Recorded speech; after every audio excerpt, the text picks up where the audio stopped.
మయన్మార్లో మార్చి 28న సంభవించిన భారీ భూకంపం పక్క దేశం థాయిలాండ్పై కూడా తీవ్ర ప్రభావం చూపింది. మయన్మార్ మాదిరిగా థాయిలాండ్లో తీవ్ర ఆస్తి ప్రాణ నష్టం జరగకపోయినా అక్కడి ప్రజలు మాత్రం బెంబేలెత్తిపోయారు. భూప్రకంపనల ధాటికి థాయిలాండ్ రాజధాని బ్యాంకాక్లో 33 అంతస్తుల భారీ భవంతి పేకమేడలా కూలిన విజువల్స్ సోషల్ మీడియాలో వైరల్ అయ్యాయి.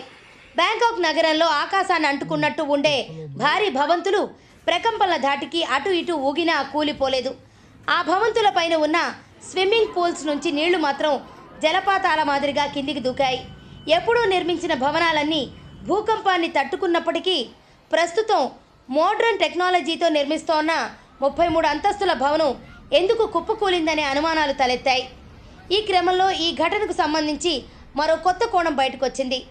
ఈ స్కై టవర్ నిర్మాణంలో చైనా సంస్థకు సంబంధాలు ఉన్నట్లు తెలుస్తోంది. దీంతో అధికారులు ఆ దిశగా దర్యాప్తు చేపట్టారు.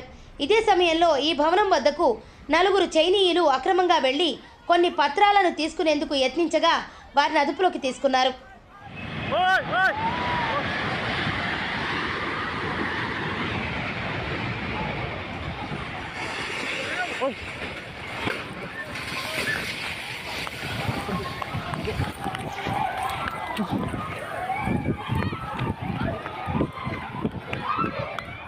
భూకంపం ధాటికి ఈ 33 అంతస్తుల భవనం కూలగా దాని కింద అనేక మంది కార్మికులు చిక్కుకుపోయారు.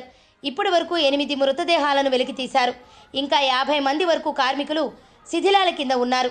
అయితే ప్రకంపనల ప్రభావం ఎక్కువగానే ఉన్నప్పటికీ ఇదే ప్రాంతంలో నిర్మాణంలో ఉన్న ఇతర ఎత్తైన భవనాలు సురక్షితంగానే ఉన్నట్లు అధికారులు గుర్తించారు.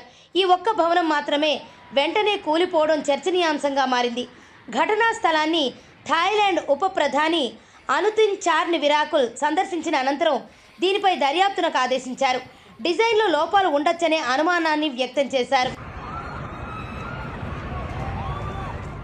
థాయిలాండ్ స్టేట్ ఆడిటర్ జనరల్ ప్రధాన కార్యాలయం కోసం ఈ భవన నిర్మాణాన్ని చేపట్టారు. $58 బిలియన్ ప్రారంభించిన ఈ భవంతి గత 3 ఏళ్లుగా నిర్మాణ దశలోనే ఉండటం గమనార్హం. ఈ భవన నిర్మాణంలో ఇటాలియన్ థాయ్ డెవలప్మెంట్ కంపెనీతో పాటు China railway number 10 limited joint వెంచర్గా ఉన్నాయి. ఈ company China railway number 10 engineer group company అనుబంధ సంస్థ. థాయిలాండ్లో 2018లో దీన్ని ఏర్పాటు చేశారు. నివాస సముదాయాలతో పాటు ప్రభుత్వానికి చెందిన పలు రహదారులు, రైల్వే నిర్మాణ పనులను చేపడుతోంది. 2023లో ఈ కంపెనీ భారీ నష్టాలు చవిచూసినట్లు గణాంకాలు చెబుతున్నాయి. నాణ్యత లేని స్టీల్ వినియోగం లేదా ఇంజనీరింగ్ డిజైన్ సరిగా లేకపోవడం వల్లే ఈ ప్రమాదం జరిగి ఉంటుందని అధికారులు అనుమానిస్తున్నారు.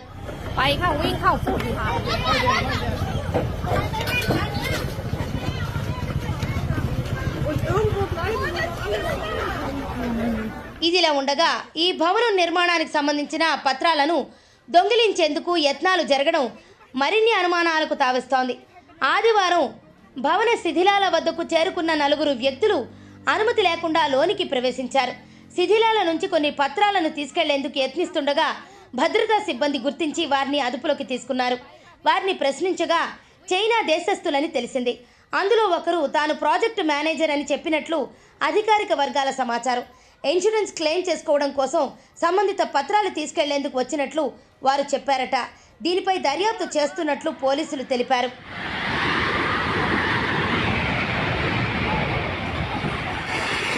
Oy.